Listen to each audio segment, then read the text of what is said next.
Dalam hidup ini, seringkali kita berjalan tanpa benar-benar memahami arah, seolah menjadi penumpang dalam kapal tak terlihat yang dikemudikan oleh angin kebetulan. Padahal, jauh di balik hiruk-pikuk dunia luar, ada kekuatan halus yang senantiasa bekerja. Pikiran yang mencipta, emosi yang mewarnai, dan takdir yang menari mengikuti keduanya. Tiga elemen ini bukan sekadar aspek yang terpisah, melainkan sebuah simfoni agung yang, bila diselaraskan, mampu mengubah hidup biasa menjadi karya agung keberadaan. Buku ini bukan sekadar rangkaian teori, melainkan perjalanan batin yang mengajak Anda menelusuri lorong terdalam dari kesadaran manusia, tempat di mana percikan kecil bisa menjadi kobaran makna, dan di mana setiap emosi adalah benih dari realitas yang akan tumbuh. Setiap bab ditulis sebagai undangan untuk mengingat kembali siapa diri Anda yang sejati, untuk mendengarkan bisikan yang selama ini tertutup oleh bising dunia, dan untuk merangkai hidup yang tidak sekadar bertahan, tetapi bermakna, utuh, dan selaras. Memadukan pikiran, emosi, dan takdir adalah ajakan lembut untuk menjadi arsitek kehidupan Anda sendiri. Melalui halaman-halamannya, Anda akan belajar bukan hanya bagaimana berpikir, tetapi juga bagaimana merasakan dengan penuh kesadaran, dan akhirnya mengizinkan takdir mengalir bukan sebagai misteri yang menakutkan, tetapi sebagai simfoni yang Anda turut gubah. Inilah kisah Anda, dan disinilah ia bermula. Bab 1. Kebangkitan percikan batin. Di balik keramaian hidup yang menggema dalam notifikasi digital, tenggat waktu, dan percakapan-percakapan yang tak selalu bermakna, ada ruang sunyi yang tak pernah benar-benar hilang. Ruang itu bukan di luar, melainkan di dalam. Di sanalah suara batin berbisik, pelan, tapi pasti. Ia bukan teriakan, ia tidak memaksa. Namun bagi mereka yang berani hening, suara itu menjelma kompas yang menunjukkan arah ketika peta hidup mulai kabur. Dalam dunia yang mencintai kebisingan, keheningan menjadi kemewahan spiritual. Banyak orang mencari jawaban dari luar, nasihat dari orang lain, motivasi dari layar, validasi dari keramaian. Tapi mereka lupa bahwa jawaban terdalam seringkali datang ketika kita berhenti bertanya kepada dunia dan mulai mendengarkan keheningan. Disitulah kita menemukan suara batin, lembut tapi teguh, sederhana tapi menggugah. Suara ini tidak datang dari logika, melainkan dari kedalaman kesadaran yang telah menyaksikan segala luka, jatuh bangun, dan keinginan yang pernah kita simpan. Ia adalah bagian dari diri kita yang tidak pernah lupa siapa kita sebenarnya, bahkan ketika kita sendiri sudah nyaris melupakan. Di dalam setiap manusia, tersembunyi percikan abadi, sebuah energi purba yang tidak pernah mati, hanya kadang terpendam. Kita bisa menyebutnya intuisi, hasrat jiwa, atau cahaya kesadaran. Namun hakikatnya sama. Ia adalah nyala yang menunggu disentuh, diakui, dan diberi ruang untuk menyala kembali. Percikan ini mungkin pertama kali terasa sebagai rasa tidak nyaman terhadap hidup yang terasa kosong, atau sebagai kerinduan yang tak bisa dijelaskan terhadap sesuatu yang lebih. Kadang ia muncul sebagai dorongan untuk berubah, padahal secara logika semuanya tampak baik-baik saja. Tapi justru di sanalah ia menunjukkan dirinya, sebagai tanda bahwa jiwa kita sedang mengetuk pintu agar kita pulang. Seiring waktu, cermin batin kita tertutup oleh kabut rutinitas dan pola pikir otomatis. Kita hidup seperti robot, bangun, bekerja, tidur, berulang. Dalam kabut itu, refleksi sejati diri kita memudar. Namun seperti kaca yang hanya perlu dilap untuk kembali bening, batin kita pun bisa jernih kembali. Dan salah satu cara paling lembut, namun revolusioner untuk melakukannya adalah meditasi. Meditasi bukan sekadar duduk dalam diam. Ia adalah tindakan penuh keberanian, berani menghadap diri sendiri, tanpa topeng. Saat kita diam dan masuk ke dalam, kita mulai menyadari betapa riuhnya pikiran kita, betapa dalamnya luka yang belum disembuhkan, dan betapa kuatnya suara yang selama ini kita abaikan. Tapi perlahan, seperti air yang menenangkan lumpur, batin kita menjadi jernih. Dan dalam kejernihan itu, kita melihat siapa kita, apa yang penting, dan kemana harus melangkah. Satu gagasan kecil, satu momen kesadaran, satu langkah ke dalam diri. Itulah yang seringkali menjadi awal dari kobaran besar. Seperti api yang besar dimulai dari percikan kecil, begitu pula transformasi hidup. Mungkin itu dimulai dari satu pertanyaan di tengah malam. Apa yang sebenarnya aku cari? Atau dari satu momen ketika air mata jatuh tanpa sebab, tapi membawa rasa lega. Dari sana, api tumbuh. Bukan api yang membakar dalam amarah, tetapi yang menghangatkan dalam kejelasan. Ketika kita mulai mempercayai percikan itu, kita menyalakan obor jalan hidup kita sendiri. Kita tidak lagi buta mengikuti arus luar, melainkan berjalan dengan terang dari dalam. Dan kobaran itu tak hanya menerangi diri sendiri, ia menjadi cahaya bagi orang lain yang sedang mencari jalannya dalam gelap. Kebangkitan percikan batin adalah awal dari perjalanan besar. Sebuah momen suci ketika jiwa mulai bersuara lebih keras daripada dunia luar. Disinilah segalanya bermula.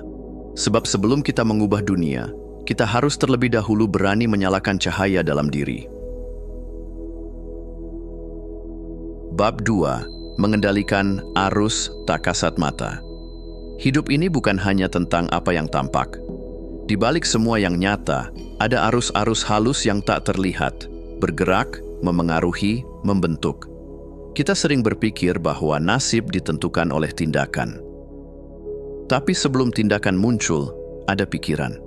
Dan sebelum pikiran terucap, ia hanyalah getaran kecil dalam kesadaran. Maka siapa yang mampu mengendalikan arus tak kasat mata ini, dialah yang sejatinya menggenggam kemudi takdirnya.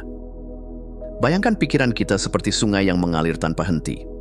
Setiap ide adalah setetes air, yang bila dibiarkan cukup lama akan mengukir lembah, membentuk jalur, dan mengarahkan seluruh aliran kehidupan.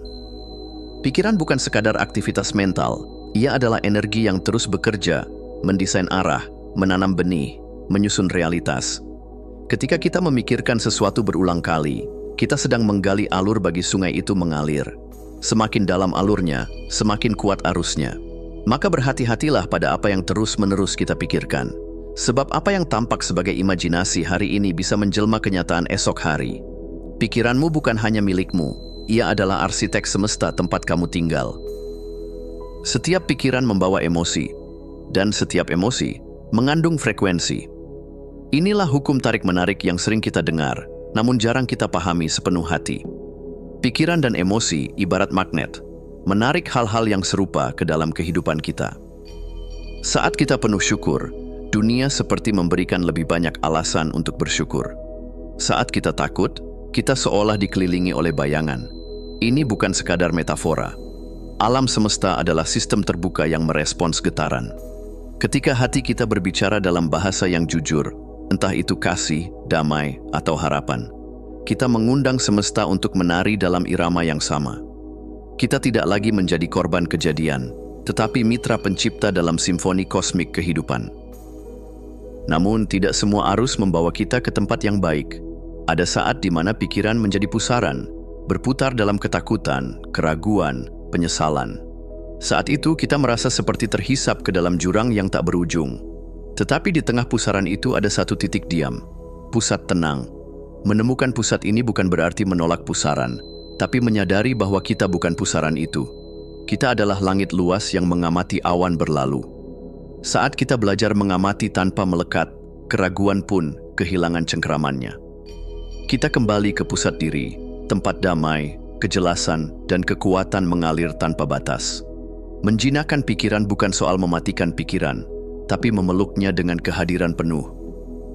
Alam semesta tidak mendengar kata-kata, ia mendengar getaran.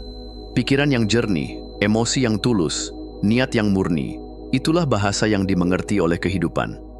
Saat kita berpikir dengan kasih, bertindak dengan sukacita, dan bermimpi dengan keyakinan, kita selaras dengan hukum ilahi yang lebih tinggi dari logika. Inilah mengapa orang-orang dengan hati penuh cinta sering tampak beruntung. Bukan karena mereka bebas dari masalah, tetapi karena frekuensi mereka selaras dengan kebaikan. Semesta merespons mereka, bukan karena mereka memaksa, tapi karena mereka mengalir. Mengendalikan arus tak kasat mata adalah tentang menyadari bahwa kehidupan luar hanyalah cermin dari kehidupan dalam. Kita tidak harus selalu berjuang keras di luar jika kita bisa tenang dan jernih di dalam. Sebab ketika arus dalam diri mengalir dengan damai, dunia luar pun akan mengikuti iramanya. Kuasai sungaimu, selaraskan getaranmu, maka hidup akan menari bersamamu dalam alunan keajaiban yang tak pernah kamu duga. Bab 3. Alkemi Visi Batin. Di ruang terdalam jiwa, setiap manusia menyimpan lukisan agung, sebuah visi batin yang belum terwujud, namun terasa nyata. Ia bukan sekadar angan, ia adalah panggilan, petunjuk arah, benih takdir, yang menunggu ditumbuhkan dengan kesadaran. Disinilah seni alkemi jiwa dimulai, mengubah mimpi menjadi nyata, bukan dengan kekuatan fisik semata, tapi dengan getaran yang tepat, pikiran yang jernih, dan niat yang murni. Setiap mimpi besar yang mengubah dunia dimulai dari dalam. Sebuah gambaran samar yang tak semua orang bisa lihat. Namun, bagi mereka yang bisa merasakannya, visi itu bukan fata morgana, melainkan cetak biru masa depan. Visi batin adalah rancangan yang lebih dulu ada di alam pikiran sebelum ia menyentuh realitas fisik. Ia adalah bentuk spiritual dari arsitektur hidup yang kita bangun. Namun, banyak yang mengabaikannya. Mereka merasa visi itu terlalu tinggi, terlalu gila, atau terlalu jauh dari kenyataan. Padahal, justru visi itulah bahan mentah yang membentuk realitas. Jika kita berani menjaga gambaran itu tetap hidup, meski belum ada bukti nyata, kita sedang memberi energi pada cetak biru itu untuk mengambil bentuk di dunia fisik. Bayangkan pikiran kita sebagai laboratorium alkemi. Di sanalah transmutasi terjadi. Di tempat itulah ketakutan bisa berubah menjadi keberanian dan keraguan bisa dilebur menjadi keyakinan. Tapi seperti dalam proses kimia, perubahan tidak instan. Butuh suhu tertentu, yakni konsistensi. Butuh tekanan, yakni ketekunan. Butuh katalis, yakni kesadaran. Kita adalah alkemis dari hidup kita sendiri. Setiap kali kita membayangkan mimpi kita dengan emosi yang kuat, kita sedang mencampurkan unsur-unsur spiritual menjadi sesuatu yang padat dan nyata. Kuncinya bukan hanya memikirkan mimpi, tetapi merasakan seolah itu sudah terjadi. Disitulah energi bergerak. Di sanalah dunia tak kasat mata mulai menjalin benang-benang kenyataan. Namun tidak semua niat murni. Banyak yang tercemar oleh ketakutan, pengakuan sosial, atau tekanan dunia luar. Disinilah kita perlu menyuling niat, memisahkan apa yang benar-benar berasal dari hati dan apa yang hanya bayangan ego. Proses ini tidak mudah, tapi sangat penting, sebab hanya niat yang jernih yang mampu menembus kabut keraguan dan membuka jalan dengan terang.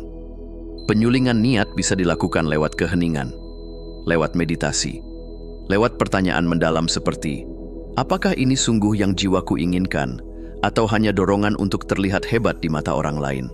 Setiap kali kita menyaring niat, kita memperkuat fondasi. Dan fondasi yang kuat akan menopang bangunan mimpi setinggi apapun. Jika hati kita bisa berbicara lewat gambar, itulah vision board of the soul. Bukan sekadar kolase harapan, tapi representasi energi batin. Gambar-gambar, kata-kata, dan doa yang kita susun menjadi jendela kecil ke masa depan yang ingin kita hidupi. Setiap kali kita menatapnya, kita mengingat siapa kita ingin menjadi, bukan karena kita kekurangan, tapi karena kita sedang berkembang menuju versi tertinggi diri kita. Buatlah vision board bukan hanya dari keinginan luar, tetapi dari panggilan dalam. Tambahkan bukan hanya gambar rumah impian, tetapi juga kata-kata tentang damai, cinta, dan makna. Biarkan ia menjadi peta yang menuntun bukan hanya ke tujuan duniawi, tapi juga pada kedalaman batin. Alkemi visi batin adalah seni mengubah yang tidak terlihat menjadi bisa dirasakan. Ini adalah perjalanan dari dalam keluar, dari keheningan menuju realitas, dari niat menuju perwujudan. Kita semua adalah pencipta. Bukan karena kita memiliki kekuatan sihir, tapi karena pikiran, emosi, dan visi kita adalah bahan-bahan ilahi yang jika digunakan dengan sadar, mampu mengubah dunia. Rawatlah visimu, uji niatmu, percaya pada laboratoriummu. Maka apa yang dulu hanya angan akan berdiri tegak di hadapanmu sebagai bukti bahwa jiwa yang yakin adalah arsitek dari semesta. Bab 4. Genesis pikiran. Dari mana ide lahir? Setiap ciptaan besar, setiap perubahan peradaban, setiap lompatan kesadaran, semuanya dimulai dari satu tempat yang sama, yaitu pikiran. Tapi dari mana sebenarnya ide lahir? dari mana asal percikan yang tiba-tiba menyala di tengah keheningan?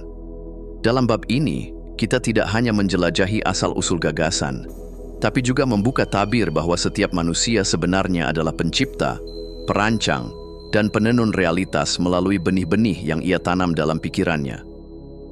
Bayangkan kesadaran kita sebagai sebuah rahim tak kasat mata, suatu ruang dalam diri yang hening, dalam, dan suci. Di sanalah benih-benih ide disemai, bukan oleh logika semata, tapi oleh kepekaan.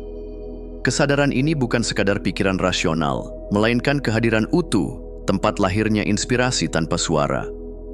Ide tidak lahir dari keramaian, ia muncul dari keheningan ketika kita benar-benar hadir.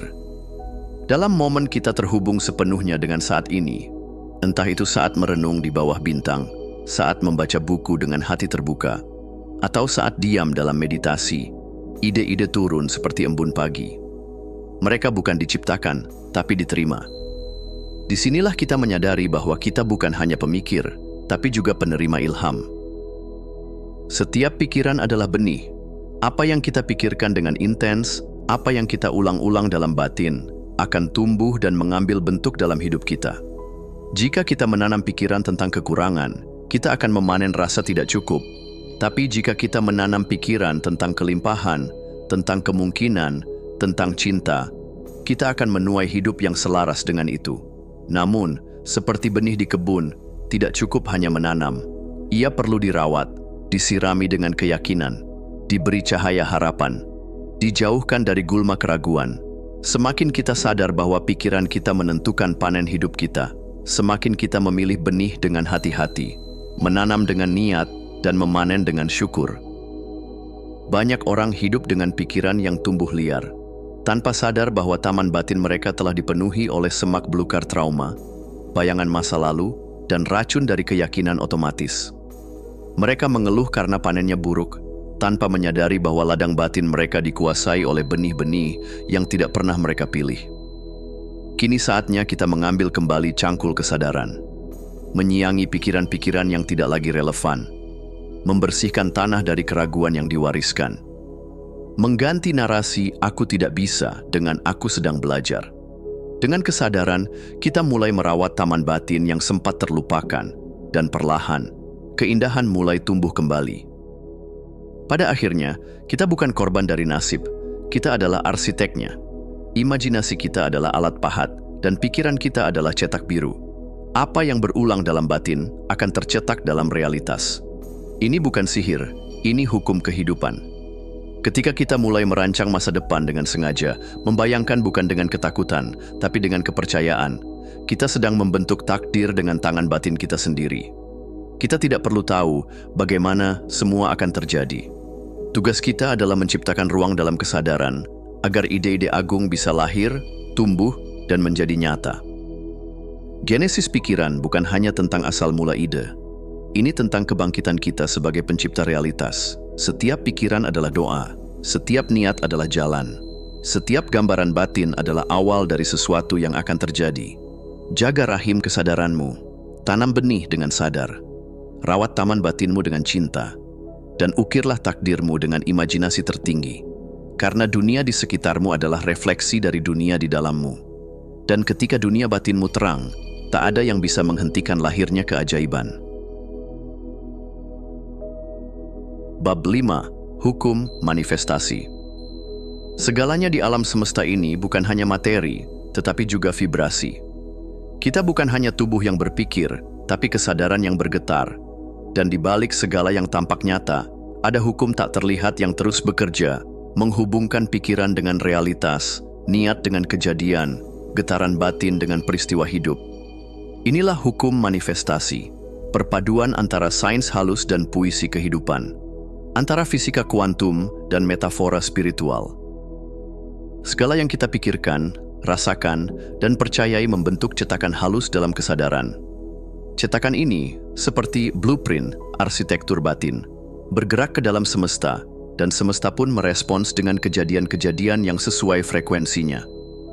Ini bukan sekadar kepercayaan mistik, tetapi prinsip resonansi, yang serupa akan menarik yang serupa. Semesta bukan penilai, ia hanya pencermin. Ia tidak bertanya apakah yang kamu pikirkan itu baik atau buruk, pantas atau tidak. Ia hanya berkata, terjadilah. Maka ketika pikiranmu penuh rasa takut, semesta berkata, baik, akan aku hadirkan lebih banyak yang membuatmu takut. Ketika pikiranmu dipenuhi cinta dan syukur, ia pun menjawab, ini lebih banyak untukmu. Jadi, bayangkan pikiranmu adalah kuas, dan alam semesta adalah kanvas tak terbatas. Apapun yang kamu lukiskan dalam batin akan terwujud dalam bentuk. Namun tak semua yang kita niatkan langsung muncul. Selalu ada jeda antara desire dan delivery, antara keinginan dan manifestasi. Di sanalah iman diuji. The gap adalah tempat paling sunyi dan paling menentukan. Di sana banyak orang menyerah, karena tidak sabar, karena tidak percaya. Padahal, seperti benih yang ditanam, keinginan juga butuh waktu untuk bertumbuh. Iman bukan hanya percaya bahwa sesuatu akan terjadi. Iman adalah hidup seolah itu sudah terjadi. Saat kita bersikap, merasa, dan berpikir selaras dengan niat kita, sekalipun kenyataan belum menunjukkan hasil, itulah saat semesta mulai bekerja dalam diam. The gap bukan tempat menunggu pasif. Ia adalah ruang penciptaan aktif. Tempat kita menunjukkan bahwa kita memang siap menerima. Banyak orang mengira manifestasi hanya tentang mengucapkan afirmasi atau menyebutkan keinginan secara verbal. Tapi alam semesta lebih peka terhadap frekuensi daripada kata-kata. Ia mendengar bahasa batin, dan kadang doa yang paling kuat adalah tidak terucap. Doa yang sejati terlihat dalam tindakan. Ketika kamu tetap menanam meski belum melihat hujan. Ketika kamu tersenyum dalam luka karena yakin semua sedang mengarah pada kebaikan. Ketika kamu memberi, bahkan saat merasa kekurangan, karena percaya pada kelimpahan yang lebih besar. Itulah doa tanpa kata. Dan semesta, yang bijak dan penuh cinta, selalu menjawab doa-doa yang disampaikan dengan tindakan tulus. Tak terhitung kisah orang-orang yang diam-diam telah menulis hidup mereka di langit batin, dan dunia pun merespons. Seorang pemusik yang dulu hanya membayangkan konser di kamarnya, kini bermain di panggung dunia. Seorang ibu yang terus membayangkan rumah damai untuk anak-anaknya, akhirnya memiliki keluarga yang hangat. Seorang pebisnis yang dulu hidup dari utang, kini hidup dari impian yang dulu ia tulis di jurnal lusuhnya. Apa yang mereka lakukan bukan sihir. Mereka hanya menyelaraskan pikiran, emosi, dan tindakan dalam satu garis energi. Mereka tidak hanya berharap, mereka mewujudkan. Mereka sadar bahwa realitas bukan hanya sesuatu yang kita alami, tetapi sesuatu yang kita ciptakan. Hukum manifestasi bukan tentang menciptakan hal-hal ajaib di luar kita, tapi tentang mengaktifkan kekuatan luar biasa yang sudah ada di dalam. Ini tentang menjadi sadar akan blueprint yang kamu cetak setiap hari dalam pikiranmu, tentang memuliakan the gap sebagai tempat bertumbuh, tentang berbicara lewat tindakan dan mempercayai semesta sepenuhnya. Karena pada akhirnya, ketika pikiranmu jernih, perasaanmu selaras, dan langkahmu mantap, semesta tidak bisa tidak menjawab. Sebab kamu dan semesta bukan dua hal yang terpisah. Kamu adalah bagian darinya. Dan ia setia padamu. Bab 6. Memelihara mata air vitalitas. Kehidupan yang dijalani tanpa kesadaran terhadap energi batin, ibarat menempuh perjalanan jauh dengan tangki kosong. Kita mengira kelelahan adalah akibat dari aktivitas semata. Padahal seringkali kelelahan berasal dari arah hidup yang tidak selaras, dari beban tak kasat mata yang tak kita sadari. Maka, merawat vitalitas bukan hanya soal istirahat fisik, tapi juga tentang merawat mata air terdalam, energi jiwa. Sebab hanya dari dalamlah kehidupan luar bisa tumbuh penuh. Setiap hari kita bertransaksi energi dengan pikiran, emosi, dan interaksi. Ada momen ketika kita menyimpan energi, saat menikmati keheningan pagi, membaca buku yang memberi inspirasi, atau mendengar tawa tulus seseorang. Tapi ada pula saat kita mengurasnya, ketika membiarkan kecemasan berlarut, memberi ruang untuk drama yang tak perlu, atau memikirkan masa lalu yang tak bisa diubah. Bayangkan pikiranmu seperti rekening bank. Setiap pikiran positif, rasa syukur, dan tindakan penuh kasih adalah deposito. Setiap pikiran negatif, kemarahan tak tersalurkan, atau perbandingan diri adalah penarikan. Jika kita terus-menerus menarik tanpa menyetor, wajar bila kita bangkrut secara emosional, letih tanpa sebab yang jelas. Kuncinya adalah kesadaran. Kita harus tahu kapan sedang menyimpan, kapan sedang menguras. Baru kemudian kita bisa mengelola dengan bijak, seperti pemilik rekening yang sadar akan saldo batinnya. Ada racun yang tak terlihat namun bekerja dalam diam. Kata-kata negatif dari orang-orang terdekat, ekspektasi sosial yang menekan, dan kebiasaan kecil yang mengikis harga diri. Ini bukan racun kimia, tapi racun batin yang meracuni vitalitas dari dalam. Detoksifikasi spiritual bukan sekadar menjauh dari yang beracun, tapi juga tentang berani jujur. Jujur bahwa ada hubungan yang tidak sehat, bahwa ada kebiasaan yang melelahkan, bukan menyegarkan. Bahwa kita terlalu sering berkata iya ketika hati ingin berkata tidak. Membersihkan ruang batin adalah tindakan penuh keberanian. Dan setelah racun itu dienyahkan, kita mulai merasakan napas yang lebih lega, batin yang lebih ringan, dan energi yang mengalir tanpa hambatan. Bukan karena dunia berubah, tapi karena kita telah membebaskan diri dari belenggu yang selama ini tersembunyi.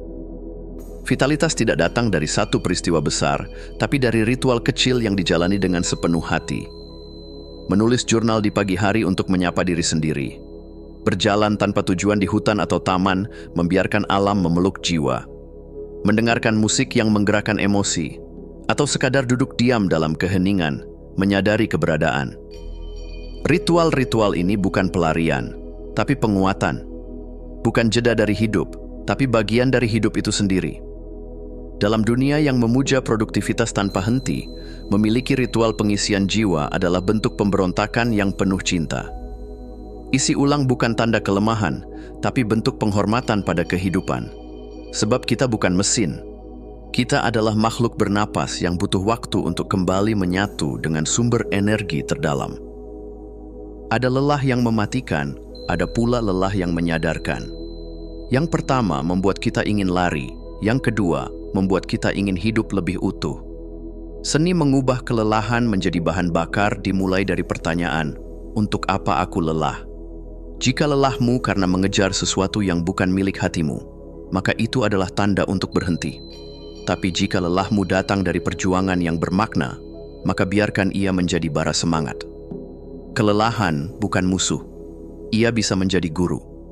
Ia menunjukkan bahwa ada batas yang perlu dijaga, dan ada nilai yang perlu diperjuangkan. Saat kita mulai mendengarkan bahasa tubuh, memahami pesan emosi, dan menghormati kebutuhan jiwa, maka kita tak lagi hanya mengisi ulang, tapi juga berevolusi. Mata air vitalitas ada di dalam dirimu, bukan di luar. Ia tidak akan mengering selama kamu menjaganya dengan kesadaran, kelembutan, dan penghargaan. Dunia boleh sibuk, hidup boleh menantang, tapi kamu selalu punya tempat kembali. Ruang batin yang tenang, bening, dan penuh cahaya. Merawat vitalitas adalah merawat kehidupan itu sendiri. Sebab hanya jiwa yang penuh yang bisa mencintai dengan tulus, bermimpi dengan terang, dan menciptakan hidup yang sejati. Bab 7. Berkebun di ladang batin. Pikiran kita adalah ladang luas yang selalu tumbuh sesuatu. Baik atau buruk, sadar atau tidak, setiap hari ada benih yang jatuh ke tanah batin kita, dari pengalaman, kata-kata orang lain, ingatan masa lalu, hingga impian masa depan. Yang tumbuh bisa menjadi taman yang harum dan meneduhkan, atau menjadi semak berduri yang menyesakkan.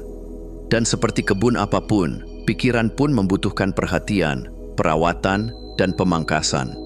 Disinilah kita menjadi tukang kebun kesadaran yang menanam, merawat, dan menata taman dalam diri. Tidak semua yang tumbuh patut dipelihara. Dalam taman pikiran, ada gulma yang menyamar sebagai tanaman hias, pikiran negatif yang terasa akrab, karena telah lama tinggal di sana. Aku tidak cukup baik. Aku selalu gagal. Orang seperti aku tak mungkin berhasil. Kata-kata ini seperti tanaman beracun yang menyerap nutrisi harapan dan menyebar akar ketakutan ke seluruh ladang batin. Namun di sisi lain, selalu ada bunga penawar. Pikiran-pikiran yang mungkin kecil dan rapuh, tapi harum dan menyembuhkan. Seperti keyakinan bahwa kita layak dicintai, bahwa kesalahan adalah bagian dari tumbuh, bahwa setiap hari adalah kesempatan baru. Pikiran-pikiran ini mungkin tidak bersuara sekeras ketakutan, tapi mereka menyimpan kekuatan yang mendalam.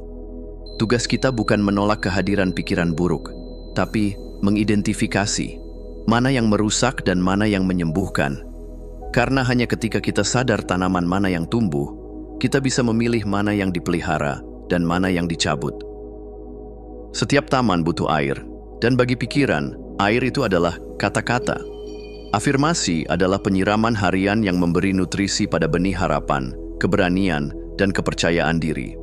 Aku mampu, aku dicintai, aku cukup. Kata-kata ini bukan mantra kosong, tapi seperti embun pagi yang membangunkan tunas kecil di dalam batin. Kekuatan afirmasi bukan hanya pada bunyinya, tapi pada niat yang mengiringinya. Setiap kali kamu berkata sesuatu yang menguatkan dirimu, kamu sebenarnya sedang memperkuat akar keyakinan. Kamu sedang menyirami bunga kebaikan agar tak layu di tengah terik kehidupan. Konsistensi adalah kuncinya. Seperti tanaman yang tak bisa tumbuh hanya karena disiram sekali. Begitu pula pikiran positif tak bisa berkembang jika hanya diberi perhatian sesekali. Jadikan afirmasi sebagai ritual, bukan rutinitas. Sebuah momen suci antara kamu dan taman batinmu. Setiap taman, sekaya dan seindah apapun, butuh pemangkasan. Ada daun kering yang harus dilepaskan, ada cabang mati yang tak lagi berfungsi, ada bunga yang telah layu dan justru menghambat pertumbuhan baru. Dalam kehidupan batin, ini adalah keyakinan usang. Pikiran lama yang dulu mungkin melindungi kita, tapi kini menjadi batas. Mungkin keyakinan bahwa keamanan ada dalam zona nyaman, atau bahwa orang lain harus menyetujui kita agar kita merasa berharga. Pemangkasan bukan bentuk kehilangan, tapi pembebasan. Kita tak bisa menampung hal-hal baru jika masih menggenggam yang lama. Maka, belajarlah melepaskan. Lepaskan rasa bersalah yang tak lagi relevan. Lepaskan label dari masa lalu. Lepaskan harapan yang menyempitkan. Karena dengan ruang yang tercipta, kehidupan bisa menanam sesuatu yang lebih indah. Taman pikiran tidak berdiri sendiri. Ia hidup dalam ekosistem batin yang saling terhubung. Pikiran memengaruhi tubuh, tubuh memengaruhi energi, dan energi memengaruhi cara kita berinteraksi dengan dunia. Ketika pikiranmu jernih, tubuh terasa ringan. Ketika tubuhmu sehat, emosi lebih stabil. Ketika lingkaran sosialmu mendukung, pikiranmu lebih optimis. Maka, rawatlah ekosistem ini. Tidur cukup, makan yang memberi energi, berjalan di alam, bergaul dengan orang yang mengangkatmu, bukan menjatuhkanmu. Jangan biarkan taman pikiranmu tumbuh dalam ruang penuh polusi. Jagalah udara mental di sekitarmu, media yang kamu konsumsi, percakapan yang kamu ikuti, hingga suara dalam kepalamu sendiri. Ia bisa menjadi tempat beristirahat, tempat bermimpi, atau tempat menyembuhkan luka-luka lama. Tapi hanya jika kamu memilih untuk merawatnya. Jangan biarkan taman itu terbengkalai hanya karena kamu terlalu sibuk merawat dunia luar. Kamu adalah tukang kebun bagi pikiranmu. Dan setiap hari adalah kesempatan untuk menanam, menyirami, dan merayakan kehidupan yang tumbuh dari dalam. Bab 8. Misteri Asosiasi. Pernahkah kau merasa lelah tanpa sebab setelah bertemu seseorang, atau sebaliknya, merasa penuh semangat hanya karena duduk bersama jiwa yang memberi ruang dan cahaya? Itulah misteri asosiasi, sebuah kekuatan tak kasat mata yang membentuk, mengisi, atau justru menguras dirimu. Kita hidup dalam jaring-jaring koneksi. Setiap hubungan adalah pertukaran energi, setiap interaksi adalah transaksi batin. Kita memberi, kita menerima, kadang seimbang, kadang timpang. Tapi satu hal pasti, hubungan tidak pernah netral. Mereka entah mengangkatmu ke langit atau menarikmu ke dalam bayang-bayang. Setiap pertemuan adalah aliran. Kata-kata, gestur, bahkan diam pun mengandung frekuensi. Dan di balik semua itu, ada hukum pertukaran energi yang selalu bekerja diam-diam. Tak semua yang menyapamu dengan senyum membawa niat murni. Tak semua pelukan memberi kehangatan. Begitu pula sebaliknya, kadang orang yang diam justru memberi ruang yang menyembuhkan. Ada orang yang kehadirannya seperti musim semi, segar, menumbuhkan, menyemangati. Ada pula yang seperti musim dingin berkepanjangan, membekukan semangat, mematikan ide, membuatmu meragukan dirimu sendiri. Maka belajarlah membaca bukan hanya kata-kata, tapi getaran di baliknya. Rasakan, apakah setelah bertemu seseorang, kamu merasa penuh atau kosong, terinspirasi atau terkuras, bahagia atau bingung? Karena jawaban itu akan mengungkap siapa yang mencuri atau menambah energimu.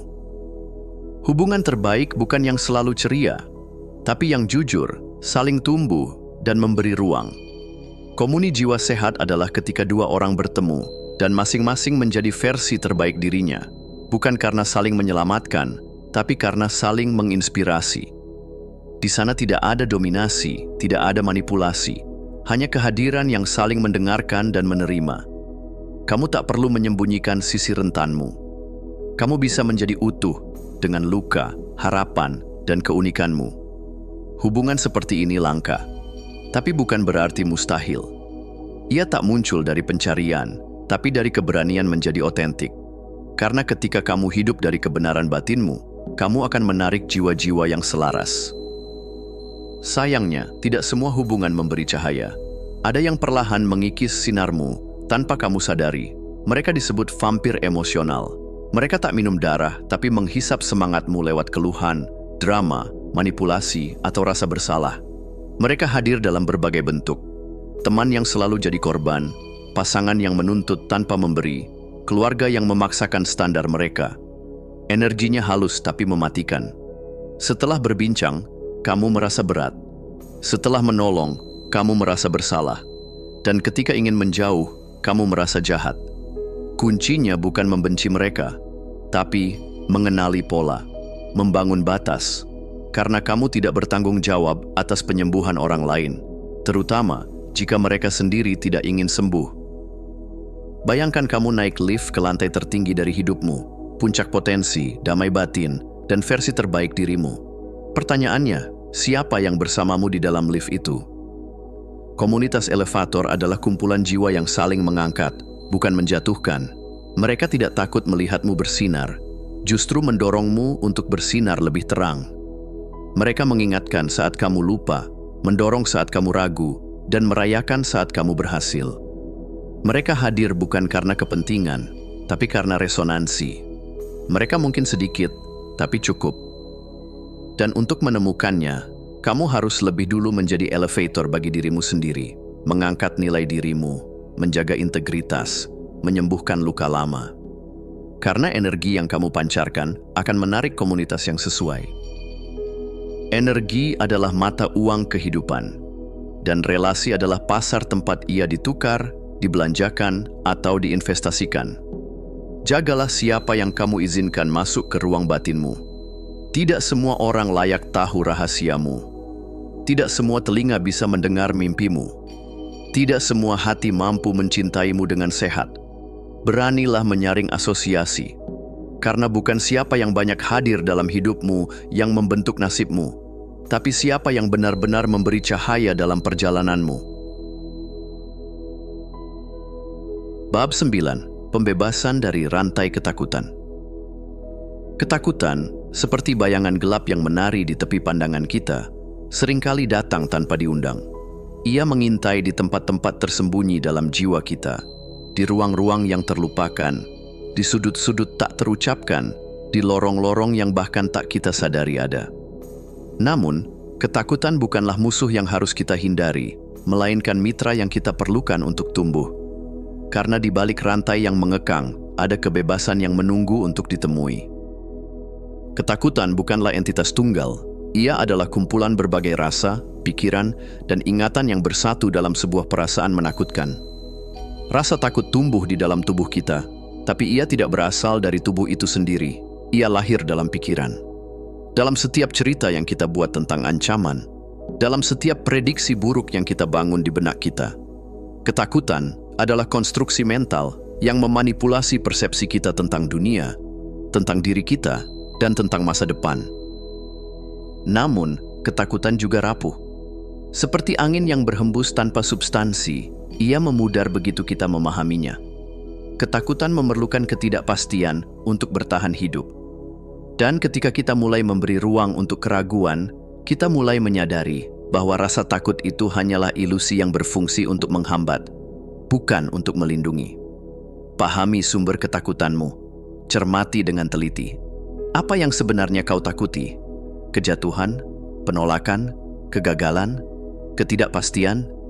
Dengan mengurai asal-usulnya, kamu membuka jalan untuk membebaskan diri dari cengkeraman tak kasat mata yang menahannya.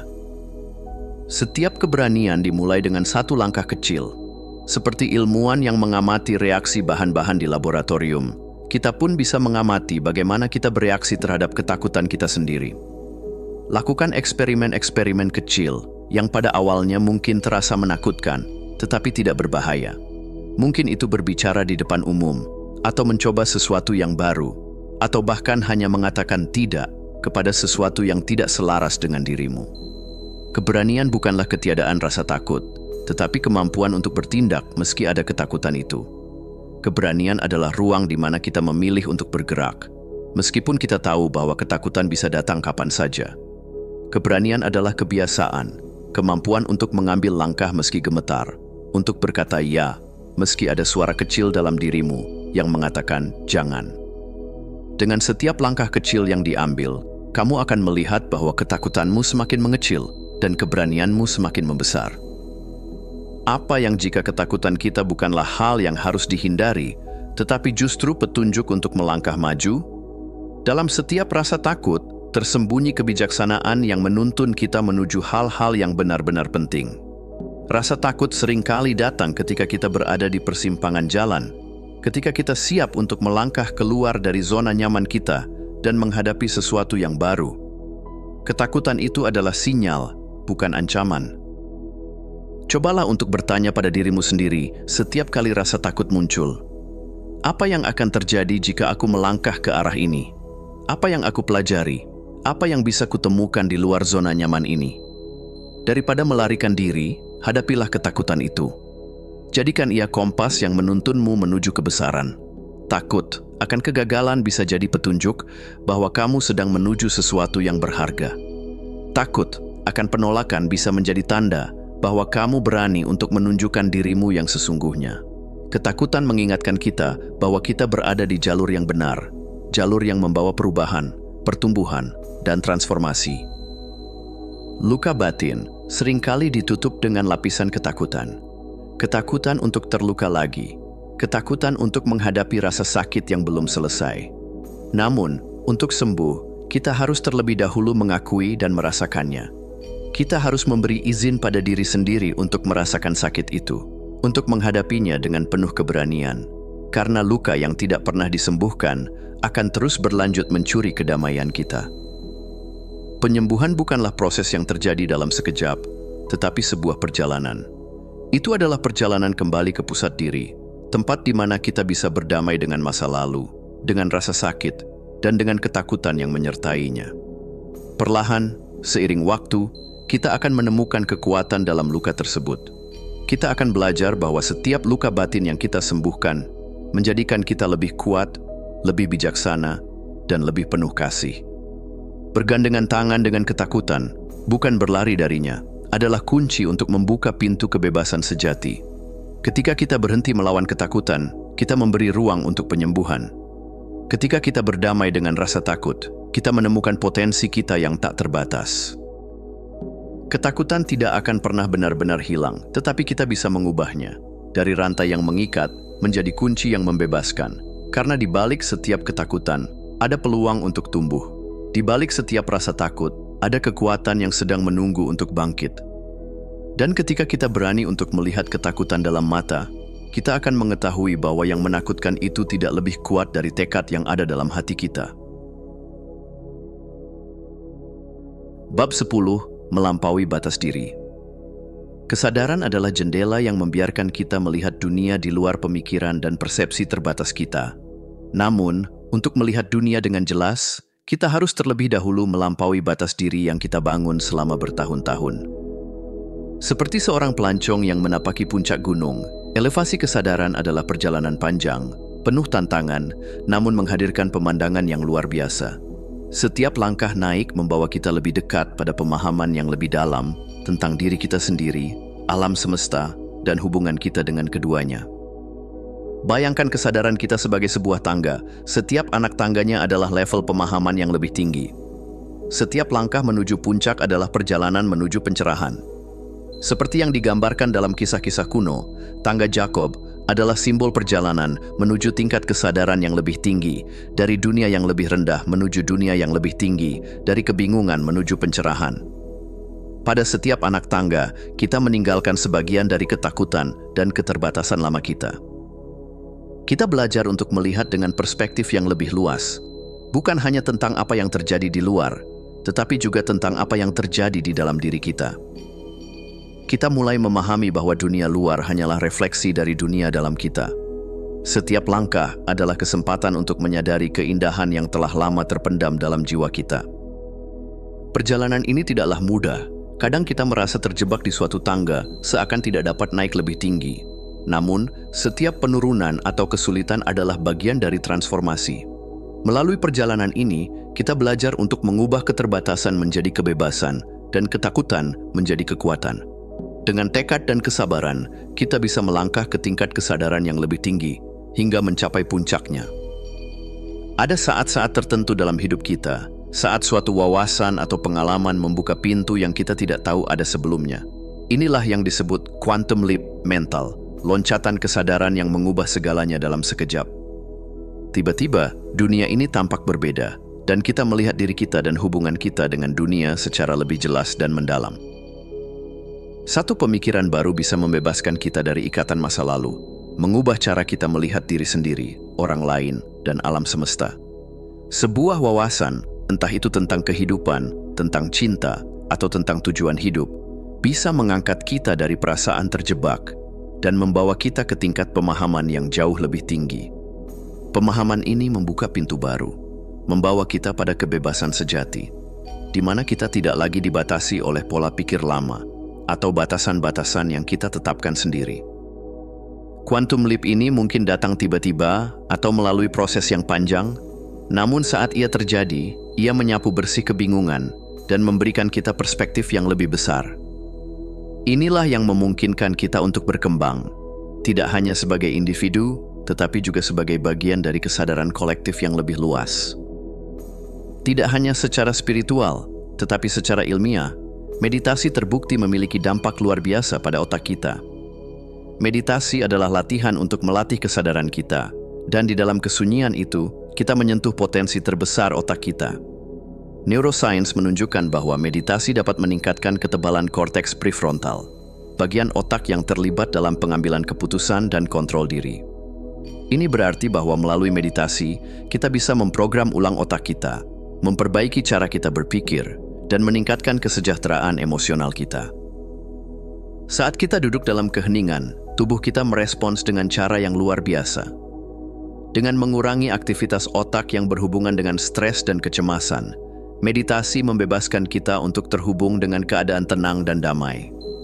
Ini adalah titik awal untuk penyembuhan, untuk transformasi mental dan emosional yang mengarah pada peningkatan kesadaran. Ketika kita berlatih meditasi dengan tekun, kita tidak hanya menenangkan pikiran, tetapi juga memberi ruang untuk kesadaran yang lebih tinggi. Dalam keheningan itu, kita belajar untuk menjadi penonton bagi pikiran kita, bukan terjebak di dalamnya.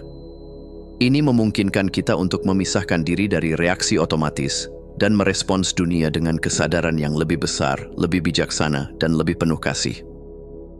Untuk melampaui batas diri kita perlu membuat deklarasi, sebuah manifesto, untuk hidup dengan kesadaran yang lebih tinggi. Ini adalah pernyataan tentang siapa kita sebenarnya dan bagaimana kita ingin hidup. Dalam manifesto ini, kita menyatakan niat kita untuk melepaskan pola-pola lama yang membatasi kita dan menyambut pemahaman baru yang mengangkat kita. Pernyataan ini adalah janji kepada diri kita sendiri, bahwa kita akan hidup dengan lebih banyak kesadaran, bahwa kita akan lebih peka terhadap pikiran dan perasaan kita, dan bahwa kita akan melangkah dengan hati yang terbuka dan pikiran yang jernih. Kita berkomitmen untuk tidak lagi terjebak dalam kebiasaan lama, tetapi untuk melangkah dengan keyakinan ke dalam potensi tak terbatas yang ada di dalam diri kita. Manifesto ini adalah simbol kebebasan, kebebasan dari ketakutan, dari kebiasaan negatif, dan dari pembatasan yang kita tetapkan pada diri kita sendiri. Ini adalah deklarasi bahwa kita tidak hanya akan hidup dengan tujuan, tetapi juga akan melangkah menuju pemahaman yang lebih tinggi tentang diri kita dan dunia ini.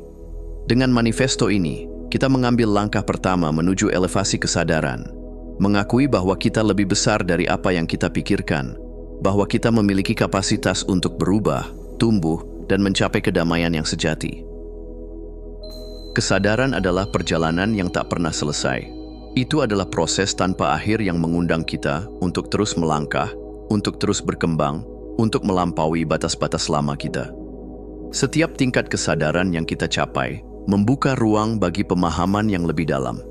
Dengan setiap langkah, kita semakin mendekati kebebasan sejati, kebebasan dari pikiran yang mengikat, kebebasan untuk menjadi diri kita yang paling otentik dan penuh potensi. Kesimpulan, saat kita melangkah lebih jauh dalam perjalanan memadukan pikiran, emosi, dan takdir, kita menyadari bahwa hidup bukanlah serangkaian kejadian acak yang terjadi tanpa arah, melainkan sebuah karya seni yang sedang kita ciptakan dengan setiap keputusan, setiap perasaan, dan setiap langkah menuju kesadaran yang lebih tinggi. Pikiran kita adalah benih-benih yang kita tanam dalam tanah batin kita, dan emosi adalah air yang menyuburkannya, memungkinkan gagasan-gagasan tersebut tumbuh menjadi kenyataan yang penuh warna. Takdir bukanlah sesuatu yang datang dari luar diri kita. Ia adalah hasil dari keselarasan yang kita ciptakan di dalam diri kita. Ketika pikiran kita terhubung dengan emosi kita, dan ketika keduanya selaras dengan tujuan jiwa kita. Kita adalah arsitek dari takdir kita sendiri, menggenggam kekuatan untuk membentuk dan mengarahkan hidup melalui pilihan yang kita buat setiap hari. Dengan memahami hukum-hukum energi dan bagaimana kita bisa mengarahkan aliran tersebut, kita tidak hanya menjadi pengamat pasif dalam cerita hidup kita, tetapi juga aktor yang tak tergantikan. Melalui setiap bab yang telah kita jelajahi dalam buku ini, kita belajar untuk tidak hanya mengendalikan pikiran dan emosi kita, tetapi juga untuk merayakan mereka, memahami bahwa mereka adalah kekuatan yang membentuk realitas kita. Dan pada akhirnya, dalam kesunyian batin, kita menyadari bahwa takdir bukanlah sesuatu yang sudah ditentukan, melainkan sesuatu yang kita ciptakan setiap saat dengan penuh kesadaran. Seperti percikan api yang dapat mengubah seluruh hidup kita, begitu pula setiap pilihan kecil yang kita buat memiliki potensi untuk membakar jalan menuju kehidupan yang lebih penuh, lebih sadar, dan lebih otentik. Dengan memadukan pikiran, emosi, dan takdir, kita mencapai harmoni, suatu bentuk kebebasan yang sejati, di mana kita dapat hidup dengan penuh makna dan kesadaran, membawa setiap aspek diri kita menjadi satu kesatuan yang utuh dan kuat.